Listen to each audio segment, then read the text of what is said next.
I just got done playing what some would call the lost child of the Resident Evil franchise. And no, I'm not talking about Resident Evil Survivor. I'm talking about Resident Evil Code Veronica, a game that has been somewhat overshadowed by its counterpart Resident Evil 3 that came out around the same time as it. While admittedly Resident Evil 3 was released on PlayStation consoles and Code Veronica was kind of shelved to Dreamcast devices. But Code Veronica was a game that I was eager to play for a long time. Back in 2015, I decided to force myself to beat every single Resident Evil game that I have not played up until then, which at the time those games were Resident Evil 0, Resident Evil 1, 2, 3, Code Veronica, 4, and 5. So as I was spending my time going through the list of unplayed games, I found some classics that I will absolutely love and a new appreciation for how the survival horror aspects were displayed in those old games. Over the course of Resident Evil, everyone has their favorite characters. You have their Claires or Leons or Jills, but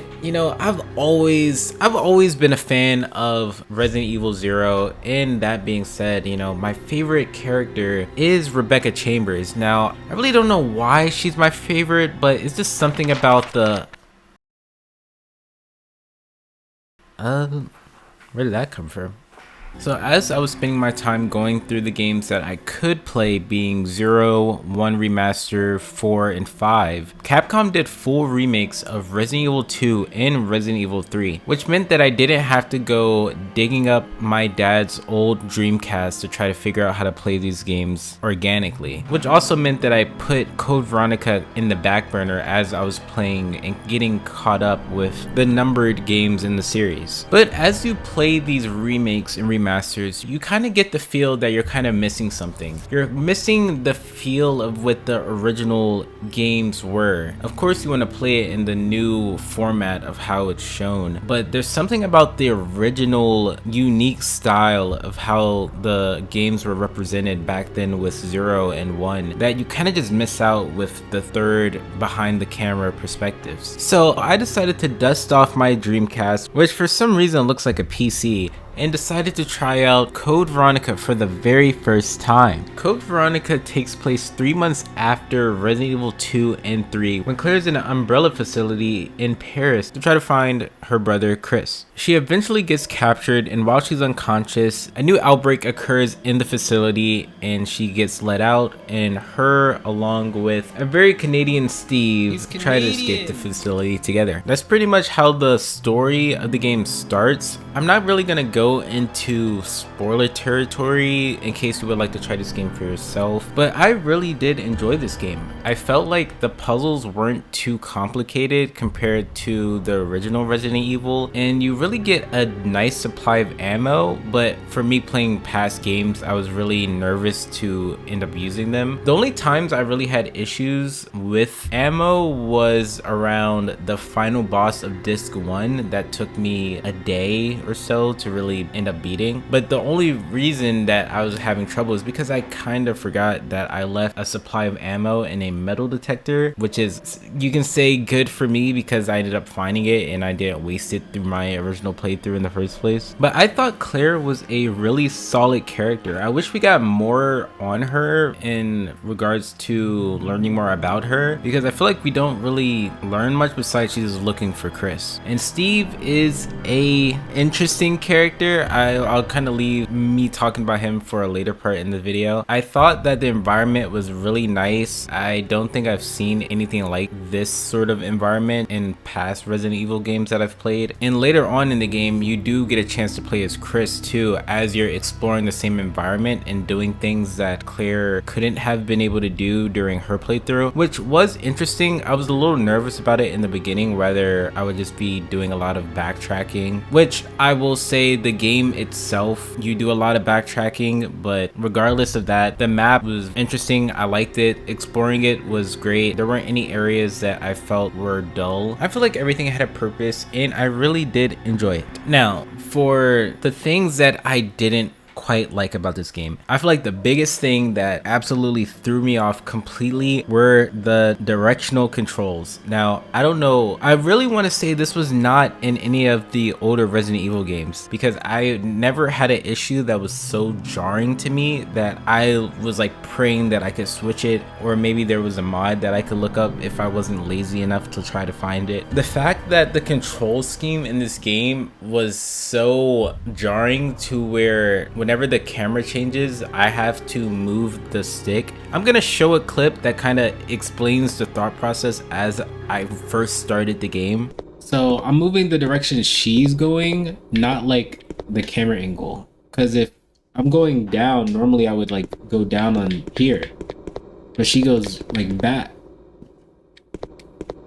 So it's like a weird thing. And I can like quickly switch. Like, I don't know, bro. It's kind of weird. It's gonna take me a little bit of getting used to, but I would like to.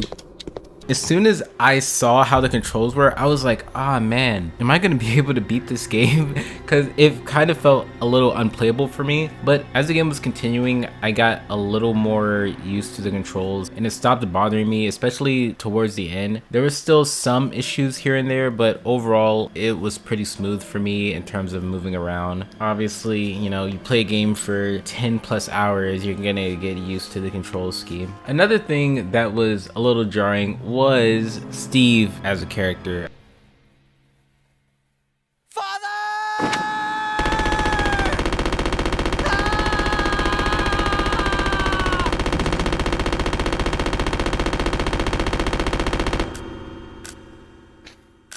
Oh no. I feel like there's not really much of him besides, I'm assuming his father worked at the facility that also imprisoned him. Not really too sure about his character story or whatever. He constantly flirts with Claire. He is very Canadian. I make fun of him a lot in my streams. Overall, he's just kind of there, helping Claire, crushing on Claire. Slight spoiler, he said I love you to Claire, which was, you know, buddy, we've known each other for like a day and a half tops. Like, relax there, buddy.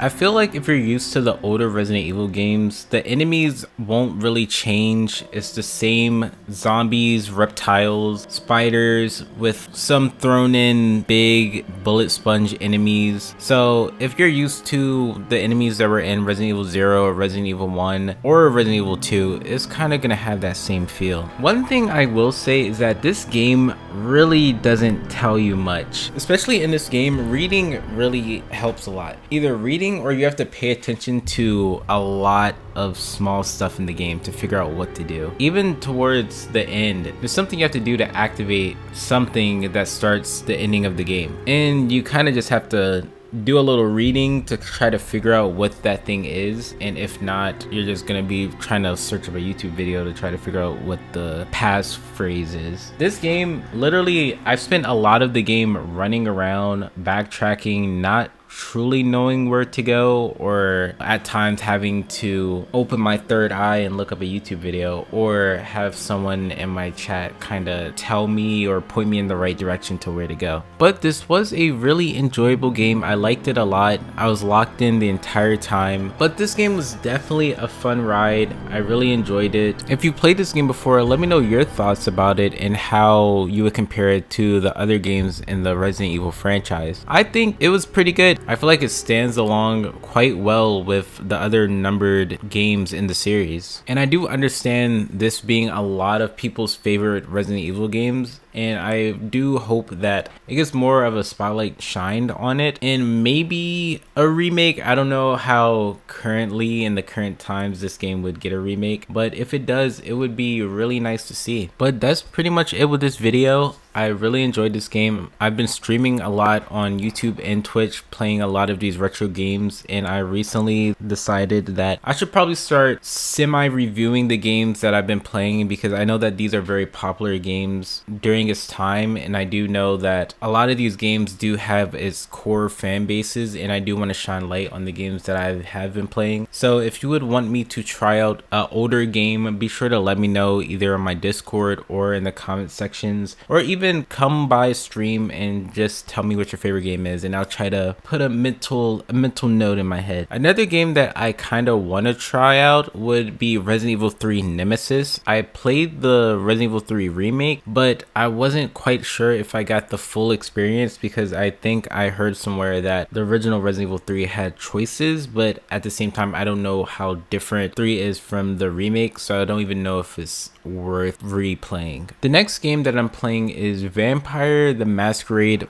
Bloodlines. I really hope you enjoyed this video. Appreciate you for watching and staying all the way towards the end. We are at 535 subscribers. I really appreciate everyone. Thank you. Hopefully I see you in another video or stream, and until then, goodbye.